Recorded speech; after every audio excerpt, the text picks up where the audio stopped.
हाथरस में जिस तरीके का हादसा हुआ था उसको लेकर एसआईटी रिपोर्ट भी सामने आ चुकी है, लेकिन इस पूरी एसआईटी रिपोर्ट को मायावती ने राजनीति से प्रेरित बताया और कहा गया कि इसमें बापा को साफ तौर पर बचाने का प्रयास किया। उत्तर प्रदेश सरकार में मंत्री हैं धर्मवीर प्रजापति। एक एसओ को सस्पेंड किया गया, तहसीलदार को सस्पेंड किया, पहले भी कई लोगों पर कार्रवाई की, लेकिन मायावती कह रही है ये रिपोर्ट जो है पूरी वो राजनीति से प्रेरित है। इसको आप किस तरीके से देखते हैं? देखिए, एसआईटी जो जांच हुई है उसमें जो तथ्य सामने आए हैं, माननीय मुख्यमंत्री जी ने उस पर संज्ञान लिया है। एसडीएम, सीओ, थाना इंचार्ज, चौकी इंचार्ज लोग सस्पेंड हुए हैं।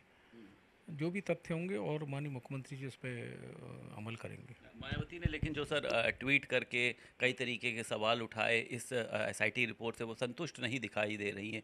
तो आपको लगता है कि इसके पीछे कोई वजह है? मायावती ने भी आखिर सवाल उठाए। देखिए, हृदय विदारक घटना है हाथरस की, और मैं कह सकता हूँ कि इस तरह की जो घटनाएं होती हैं, जहाँ 100 से लोगों की जानें गई हों, तमाम लोग चोटिल हुए हों, वहाँ हमें उनके प्रति हमारी संवेदना होनी चाहिए। और मेरा अपना मानना है कि राजनीति नहीं होनी चाहिए। आपको लगता है मायावती राजनीति कर रही है इस पर? एक उनका जो दलित हैं, पिछड़े हैं, जो भी उनके वोट बैंक के लिए इस तरीके का काम कर रही हैं, मिलने तो नहीं गई वहाँ पे?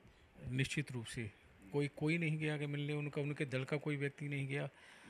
हमारे आदरणीय मुख्यमंत्री जी गए, डिप्टी सीएम गए, हम लोग गए, और भी हमारी पार्टी के वहाँ 3-3 मंत्री डेरा डाले, उसी दिन से डेरा डाले थे। तो सरकार पूरी तरह से संवेदनशीलता के साथ उनके साथ खड़ी थी। और निश्चित रूप से और मैं तो देखता हूँ कि बहन जी ट्वीट ही करती हैं और कहीं जाती नहीं है, और परिणाम उनके सामने आया है। फिर भी जो है मैं कह सकता हूँ कि इस तरह की कोई हृदय विदारक घटना हो, वो राजनीति नहीं होनी चाहिए। उपचुनाव है, आप लोगों के पास भी एक बड़ा मौका है फिर से अपने आप को साबित करने का। लोकसभा चुनाव के बाद में 10 सीटों पर होना है। क्या रणनीति है इसको, और आपका क्या ध्येय क्या है? आपको लगता है 10 सीटें आपके पास होंगी, क्योंकि चुनौती है आप लोगों के सामने? देखिए, चुनौती हम लोग स्वीकार करते हैं, और भारतीय जनता पार्टी का कार्यकर्ता बहुत सक्षम है, बहुत मजबूत है, हर चुनौती के लिए तैयार रहता है।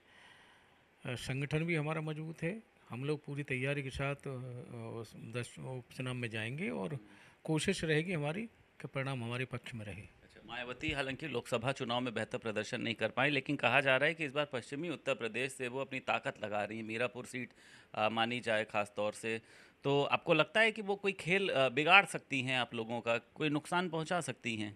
एक हमारा कोई अपना दल है, सब अपने अपने दल के हिसाब से चुनाव लड़ते हैं, पूरी तैयारी करते हैं। हाँ, ये इतने ज़रूर है कि बसपा कोशिश करेगी कि उनका जनाधार बचा रहे, ये कोशिश उनकी रहेगी।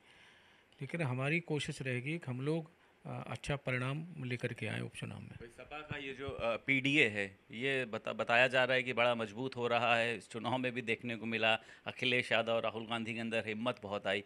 पीडीए से कोई दिक्कत नहीं होनी है आप लोगों को, पिछला दलित अल्पसंख्यक? क्योंकि ये भी कहा जा रहा है कि लगातार दलित जो है वो भाजपा से खिसका भी है। हाँ, निश्चित रूप से हमसे कहीं न कहीं खिसके तो थे, तभी हमारी जो है हम लोग कमज़ोर हुए उत्तर प्रदेश में। लेकिन हम पूरी मजबूती के साथ खड़े होंगे और जनता के बीच में जाएंगे, और फिर आशीर्वाद अपना लेंगे। बहुत शुक्रिया बात करने के धन्यवाद। लिए। उत्तर प्रदेश सरकार में मंत्री धर्मवीर प्रजापति हमारे साथ मौजूद थे। लखनऊ से वीडियो जर्नलिस्ट ब्रिजेश के साथ संदीप खेर, भारत समाचार।